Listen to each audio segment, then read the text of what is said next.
Hello friends and welcome to language ji. दोस्तों, tricky video series में इस वीडियो में हम बात करेंगे भारतीय नदियां एवं उनके उद्गम स्थल को ट्रिक से कैसे याद करें।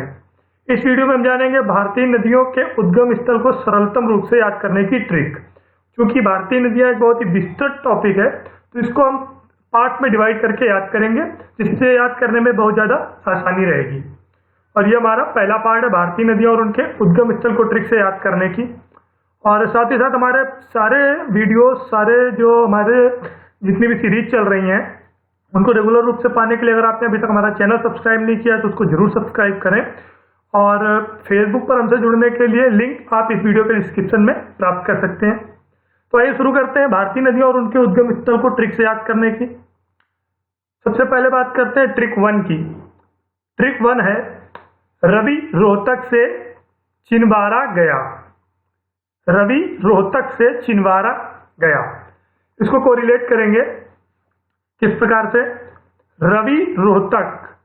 तो रवि का प्रयोग यहाँ रावी नदी के लिए किया गया है और रोहतक जो है रोहतक दर्रे के लिए किया गया है, प्रयुक्त, जो कांगड़ा में स्थित है। तो इसके साथ ही इस ट्रिक में जो रवि रोहतक का प्रयोग है उसको कंफर्म करेंगे। तो रवि का प्रयोग रावी नदी से और रोहतक दर्रे के लिए प्रयुक्त हुआ है। इसका मतलब जो रावी नदी है वो रोहतक दर्रे से उद्गम होती है, उसका उद्गम जो है वो रोहतक दर्रा है। आगे से साइलेंट है, छिंदवाड़ा। छिंदवाड़ा को देखेंगे तो छिंदवाड़ा का प्रयोग, छिंदवाड़ा में चिन का प्रयोग चिनाब नदी के लिए और बारा का प्रयोग उद्गम स्थल बारालाचा के लिए किया गया है। मतलब चिनाब नदी का उद्गम स्थल बारालाचा है। तो एक बार ट्रिक को फिर से देखेंगे, रवि रोहतक से छिंदवाड़ा गया। रवि रोहतक, रावी नदी रोहतक दर्रा कांगड़ा और छिंदवाड़ा चिनाब नदी बारालाचा। आगे बढ़ते हैं और बात करते हैं एक अन्य ट्रिक की, ट्रिक 2। इसको देखेंगे। ट्रिक है, चंबल में जाना माही की हद है। चंबल में जाना माही की हद है।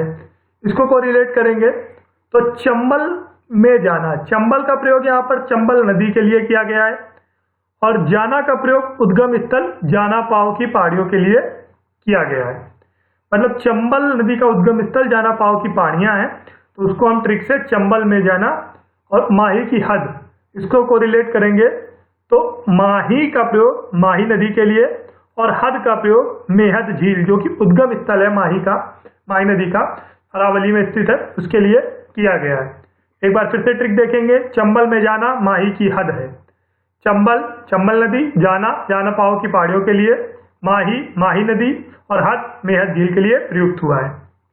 आगे बढ़ेंगे और बात करेंगे एक अन्य ट्रिक की। तो ट्रिक है, सोनम अमर है। सोनम अमर है। इसमें सोनम को सो और नम को अलग करके पढ़ेंगे। तो सो का प्रयोग यहाँ सोन नदी के लिए और नम का प्रयोग यहाँ पर नर्मदा नदी के लिए किया गया है। जो सोनम का प्रयोग यहाँ पर डिवाइड करके पढ़ेंगे तो सो का प्रयोग सोन नदी और नम का प्रयोग नर्मदा नदी के लिए किया गया है। और अमर जो है वो इन दोनों नदियों का उद्गम स्थल है। जो अमर है वो दोनों नदियों का उद्गम स्थल है, जो अमरकंटक की पहाड़ियां हैं। मतलब सोन नदी और नर्मदा नदी के उद्गम स्थल अमरकंटक की पहाड़ियां, जिसको हम सोनम अमर है नामक ट्रिक से याद कर सकते हैं। आगे बढ़ते हैं और बात करते हैं एक अन्य ट्रिक की, ट्रिक 4। ट्रिक है, महाबली कृष्ण को नासिक में गोद लिया। सरलतम ट्रिक है, महाबली कृष्ण को नासिक में गोद लिया। इस ट्रिक में उल्टा किया गया है। इसमें जो उद्गम स्थल है उनकी चर्चा पहले की गई है। जैसे महाबली का प्रयोग यहाँ महाबालेश्वर महाराष्ट्र जो उद्गम स्थल है कृष्णा नदी का, उसके लिए प्रयुक्त हुआ है। और नासिक उद्गम स्थल है गोदावरी नदी का। तो महाबली कृष्ण को नासिक में गोद लिया, मतलब महाबालेश्वर में उद्गम स्थल है कृष्णा नदी का और नासिक में उद्गम स्थल है गोदावरी नदी का। तो फ्रेंड्स, इन ट्रिक्स के द्वारा हम जो महत्वपूर्ण नदियां और उनके उद्गम स्थल है उनको काफ़ी आसानी से याद कर सकते हैं। साथ ही साथ अगले वीडियो में जो हमारी भारतीय नदियां और उनके उद्गम स्थल की ट्रिक का सेकंड पार्ट होगा। हम चर्चा करेंगे अन्य महत्वपूर्ण नदियों के ट्रिक की।